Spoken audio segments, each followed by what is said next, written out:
Order. Michael Fabricant to move the motion.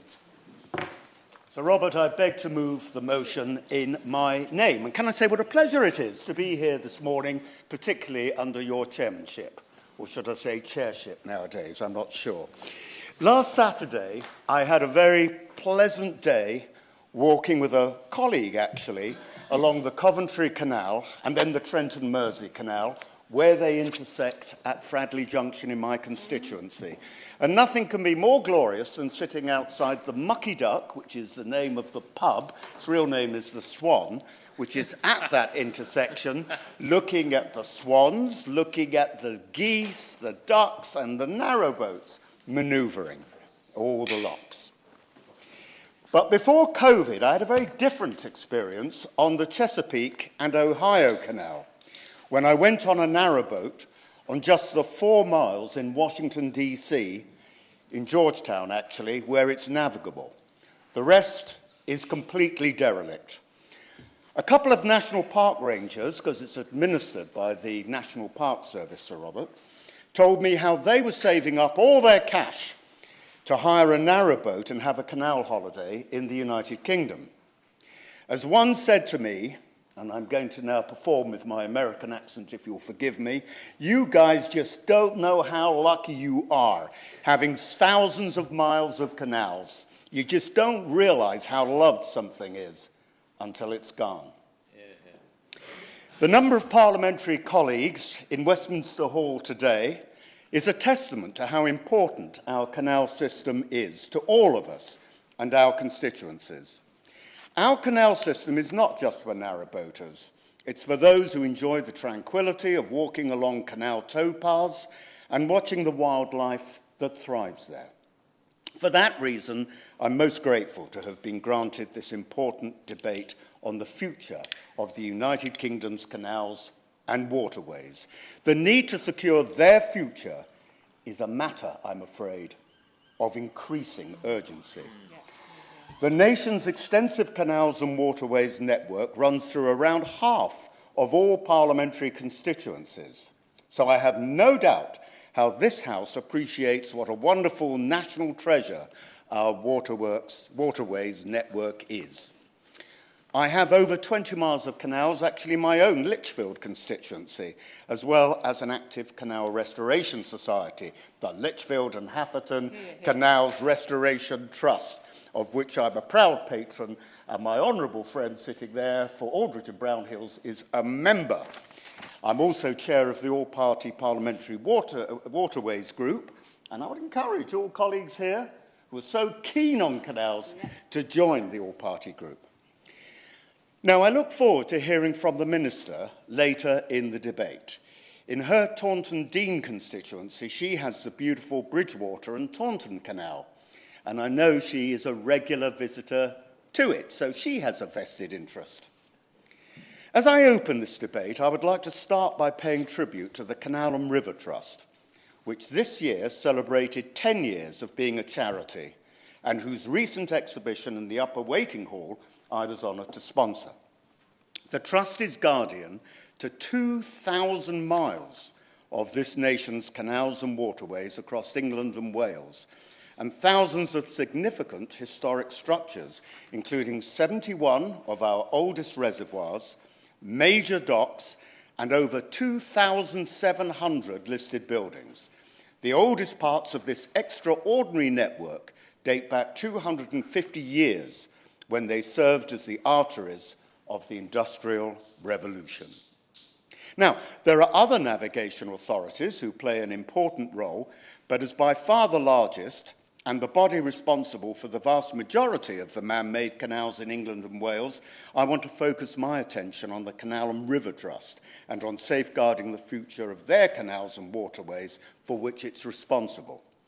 I'll leave others to discuss the beautiful waterways of Scotland and Northern Ireland and other parts like the Norfolk Broads. Since it was formed in 2012 out of British Waterways with cross-party support, the Canal and River Trust has proven an effective steward of our canals and waterways. It has successfully raised their profile and grown the use of the waterways and appreciation of their value to our society. So, in a moment, serving as an effective partner to government in delivering vital economic, social and environmental benefits for this nation. And I happily give way to my honourable friend. The honourable gentleman for giving way.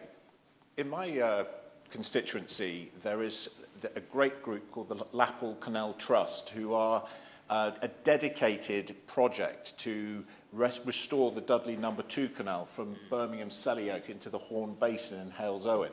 And an incredible dedicated group of volunteers, which I think is reflected across the whole of the Canal and River Trust. Would he commend their work? And I know that the West Midland Mayor Andy Street has also been very heavily involved in that restoration project. Yes, I'm more than happy to do so. And in fact, the work that's been done in my honourable friend's constituency, as with my own constituency in the Lichfield and Hatherton Canal, is a testament, actually, to the hard work and enthusiasm that people have for this wonderful environment which is created by our canals. So, our canals have seen a remarkable renaissance over the past 70 years, recovered from the dark days of decline and dereliction in the middle of the 20th century. And I applaud the role of the Inland Waterways Association for campaigning so tirelessly for their restoration over that time.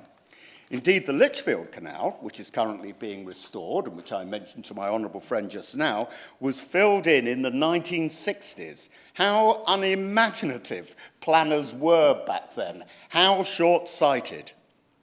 But now, with more boats on the waterways and use of the towpaths more popular than ever, we're seeing their benefits realised on a grand scale, repurposed for leisure and recreation, for health and well-being, and for homes, and still playing a vital economic role for freight and other commercial uses, attracting visitors from across the globe, whilst also enriching the lives of so many local communities. Indeed, I recall doing a TV programme on the Coventry Canal, and as they were interviewing me, a narrowboat approached, and I decided to ad-lib, being a former broadcaster. And as the narrowboat went by, I said, "Where are you from?" And I thought they might say Dudley. In fact, they were saying they were from Tel Aviv on holiday, on a canal holiday. And so the canals bring in not just the health and welfare of our people, but also bring in commercial dollars into the United Kingdom. Canals bring blue and green space to the heart of urban areas, connecting town and country, enabling people to connect with nature and enjoy traffic-free routes. Millions of our fellow citizens enjoy the canals, be it boating on water or canoeing, or paddle boarding or rowing, and in greater numbers walking and cycling too along towpaths, angling from the banks, or simply enjoying these special, beautiful places on our doorstep to take time away from the hustle and bustle of everyday life. There are now over 800 million, that's worth repeating, 800 million visits a year to the Canal and River Trust waterways alone and rising. Waterways are on the doorstep for 9 million people, including many of the 1 in 8 UK residents who do not have a private garden, giving them access to nature, often in the areas where green-blue space is limited.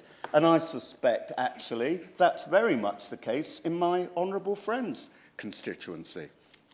Around 60% of the Trust's waterways run through the most deprived areas of the country, with higher rates of ill health and economic deprivation. And so they reach many of those in greater need. As we saw so vividly during the pandemic, canals and waterways make a real difference to people's lives, with tens of thousands rediscovering them in their neighbourhood, finding them a lifeline, and sustaining the well-being benefits of regular use of free and accessible waterside space ever since. I give way to my honourable friend. Thank you. My honourable friend makes some really, really important points. But on that specific point about the more urban towns and industrial areas, particularly that we have in the West Midlands. Would you agree with me that as part of actually the levelling up agenda, the canals can form a really important part of this when we look at regenerating those industrial heartlands, creating a better environment for families and individuals who want to live in those areas and, as I say, creating much better regeneration? My right honourable friend is absolutely right in this point, and it's interesting that the West Midlands Mayor, who's already been mentioned, is a keen supporter of the Lichfield and Hatherton Canal. Why? Because Lichfield is not in the West Midlands Combined Authority, but because it will link into those deprived urban areas of the Black Country to provide additional bucks in form of tourism. As I mentioned, we need more Israelis there. We need more Americans there. We need more of those national park rangers I mentioned. The Trust now partners in programmes to promote green social, prescribing pilots and other initiatives, from its Let's Fish scheme, which has seen hundreds of youngsters connect with nature, to its Active Waterways project in partnership with Sport England to overcome inactivity, social isolation and mental and physical health conditions. The West Midlands, a part of which I'm proud to represent, has a special affinity for its canals, an integral part of our history and our economy, as the Metro Mayor, Andy Street, reflected only recently in an article that he wrote for Conservative Home. The recovery of our canals is tied closely to the renewal of the West Midlands, contributing to business and culture while providing the spaces that inspire communities. Once neglected, this canal network is now vibrant. It's a driver for levelling up, as my honourable friend has said, and provides well-connected sites for business and attractive locations for new housing, providing sustainable urban living. I'd happily give way to my honourable friend. I'm very grateful, and can I congratulate him for securing this debate and the emphasis he's placing on rivers and waterways, canals within the West Midlands, which I also represent through the Ludlow constituency. Can I commend to him the manifesto published yesterday by the Conservative Environment Network called the, oh my gosh, it's called, anybody help me? Whatever it's called. It's called Changing Courses. Thank you very much indeed. I'm very grateful to my honourable friend. And this has 6 measures, all of which are important to help maintain the health of our waterways, which he was talking about the health for human beings using them for recreation. But when, for example, our waterways get polluted, would he agree with me that it would be appropriate to consider introducing the ability for the polluter to pay for the problem they've caused by diverting fines, which currently are levied on companies found guilty of polluting waterways? Instead of going into the Treasury, they should go to some organisation which would help restore the source of the pollution, whether it be into a river or a canal. Well, I can say to my honourable friend, who is also the chairman of the Environmental Audit Committee, that not only would I support him, I've actually signed up to it. I have signed the letter agreeing to it, because to me it seems an eminent way of ensuring that our canals and waterways in general remain as unpolluted as possible. Now, we saw how central the canals were to the amazing Commonwealth Games in the West Midlands, showcasing Britain's industrial heritage on a world stage. Someone bet me earlier on that I was going to say something, which I hadn't planned to say, but I will now say, actually, that there are more canals. In fact, there's a marvellous plaque, and during the Conservative Party conference in Birmingham, I was photographed alongside this plaque. There are more canals in Birmingham than there are in Venice. And some might argue more beautiful. We have to introduce gondoliers into Birmingham. Don't you think that would be a very good idea, Sir Robert? I think that would be an excellent idea. Now, I know that colleagues here will have equally strong role of our waterways and what they play in their cities, towns and villages. And canals can play a wider role at a time when our water supply has never been more critical in a changing climate with increasing drought risk. The Trust canals play an important role in improving the resilience of the nation's water security. They currently move water around the country to support water supplies for approximately 5 million people, including to Bristol and parts of Cheshire, and the Trust can support more such waterway transfer schemes. Only last week, Affinity Water announced its intention to work with the Trust to use the centuries-old Grand Union Canal to move water from the Midlands to households in the South East. I think rather like Plaid Cymru, which wants to charge more and more for their water, this is what we should be doing in the West Midlands when we supply it to the wealthy South East. Canals can also supply heating and cooling, and do that for waterside buildings with enough latent thermal energy to support the heating and cooling needs of around 350,000 homes, as well as providing a cooling effect in urban areas during hot weather, research verified by the University of Manchester, and delivering renewable energy from hydropower. Our canals and waterways form an important part of the United Kingdom's nature recovery network, providing a vital corridor for wildlife with habitats that contribute hugely to biodiversity, supporting some of the key goals of the UK's 25-year environment plan, giving people the proximity to nature that inspires them to care about the natural world, whether what's around us or across the planet. And as a not-for-profit charity, the Canal and River Trust is arguably the largest urban blue space provider in the United Kingdom. The recently released Valuing Our Waterways report has shown that they deliver £4.6 billion of social welfare value for the nation each year, plus over £1.5 billion per year in economic value, supporting 80,000 jobs. And I'll repeat that stat too, 80,000 jobs. I will happily give way on that point. Unsurprisingly, he's making a speech of his usual high standard. And in terms of the economic benefit that the Canal and Rivers Trust brings, can I highlight my lovely constituent Kay Andrews from Rothwell, who runs Kay's Canal Crafty Arts from her 32-foot narrowboat P Green, which is moored at Welford Wharf on the Grand Union Canal on the Leicestershire-Northamptonshire border. Now, Kay makes her living by selling hand-painted canal art, and she's a Canal and River Trust licensed roving trader.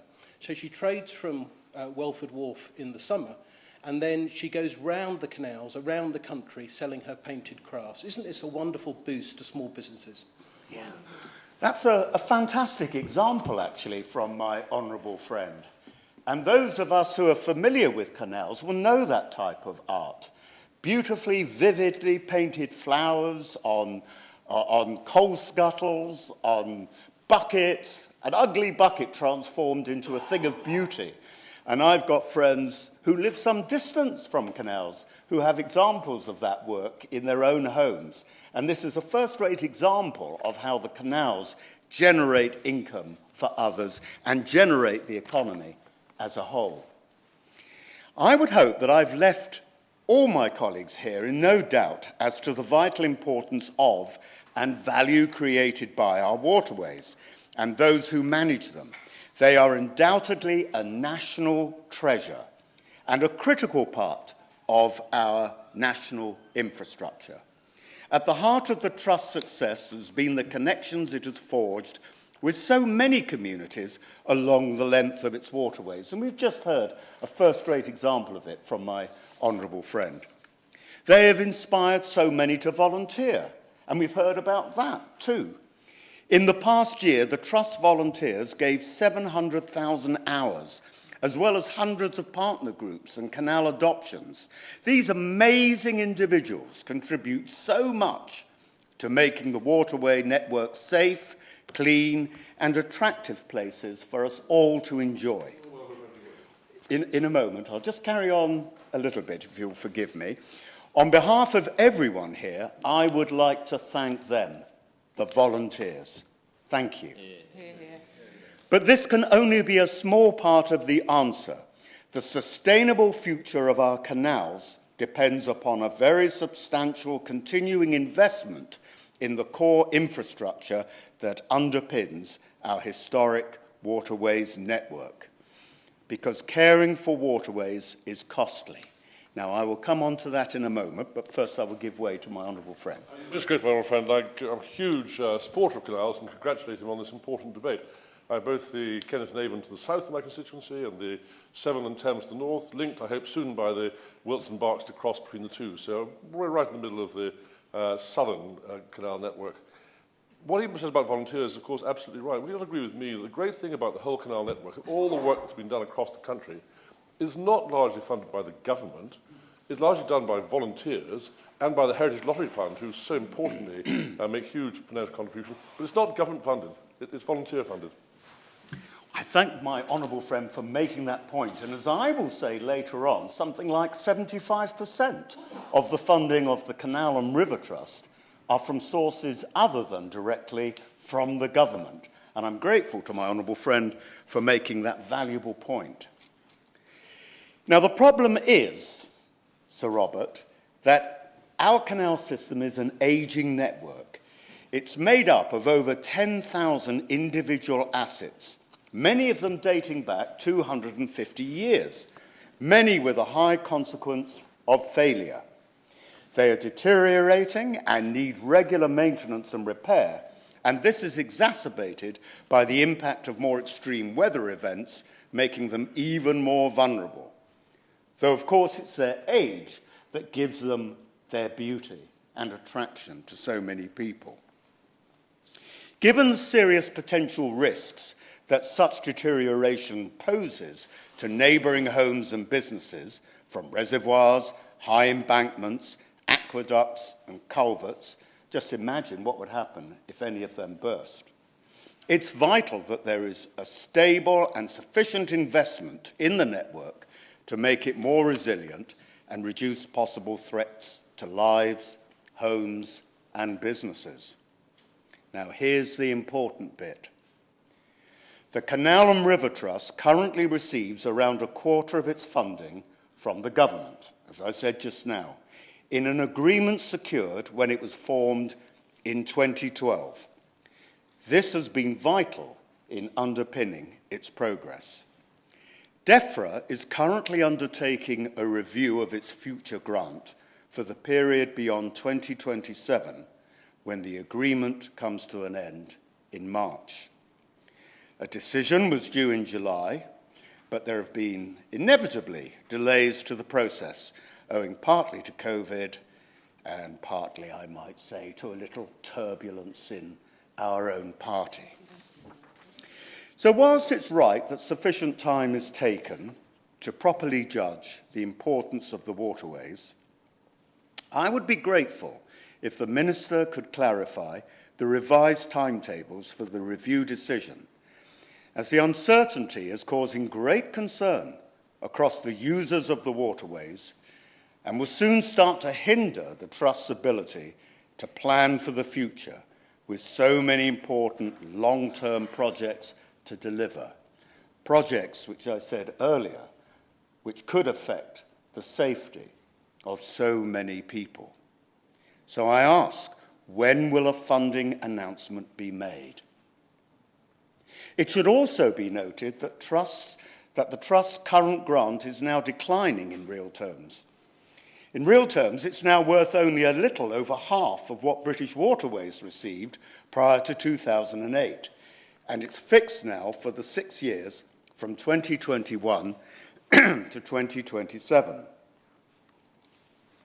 So the Trust is suffering a significant shortfall at a time when many of its costs are rising by significantly more than the 10% headline inflation.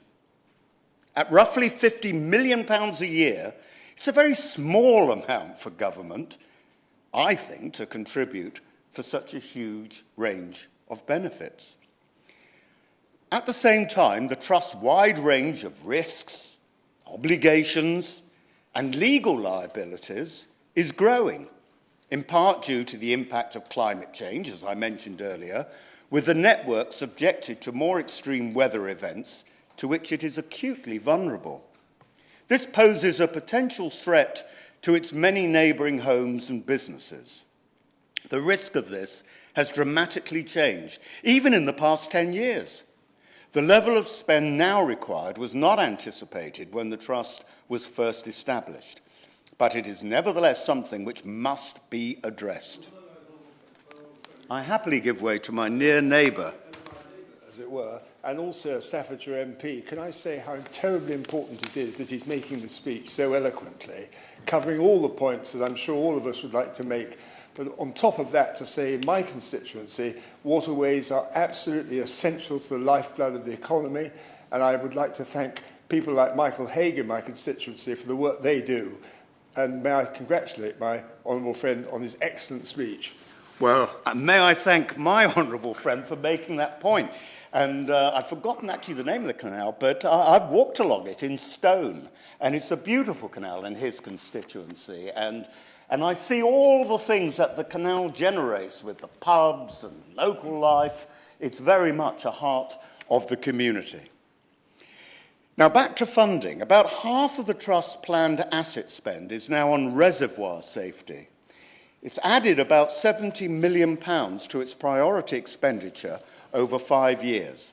Despite these pressures, the Trust has been very effective in developing its own income sources to reduce dependency on future government funding.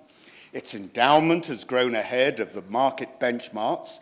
It has found innovative ways of growing commercial and charitable income and building strong partnerships with others, like the People's Postcode Lottery, who have been long-term funders, and acting as a delivery partner with the Ministry of Justice, Department for Transport, and important public agencies such as Sport England, Natural England, and health service providers who each recognise the very tangible benefits that the Trust can deliver.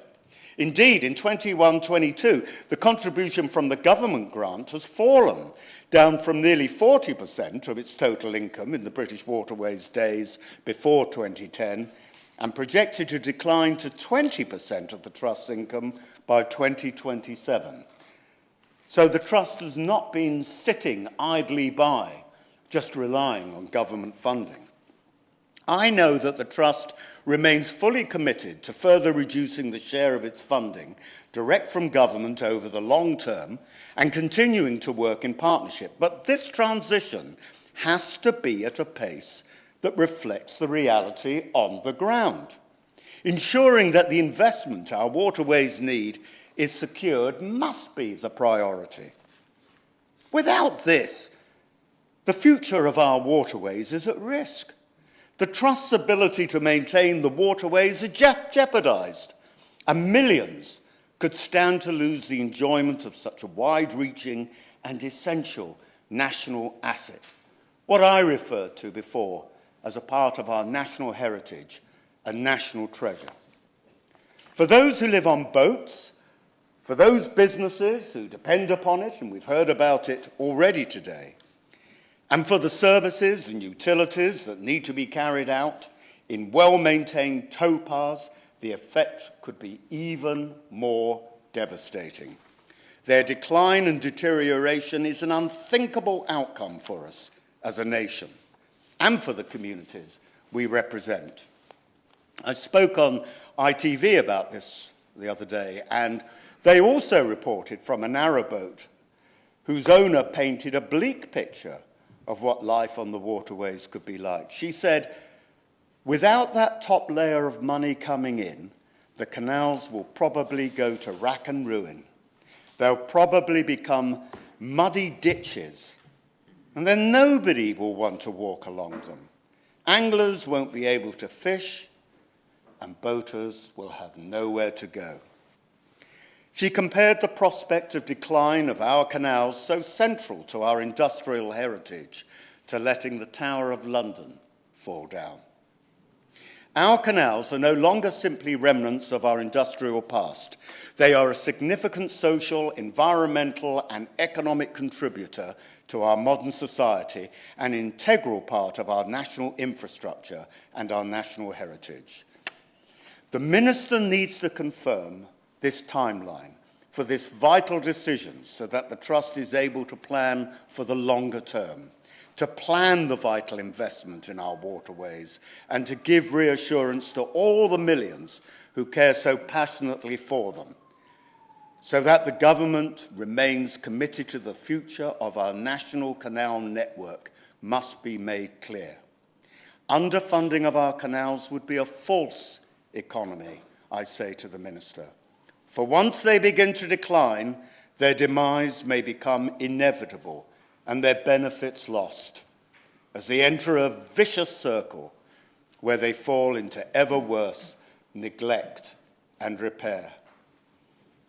Like the once great Chesapeake and Ohio Canal, only once they're gone forever will a nation mourn their passing.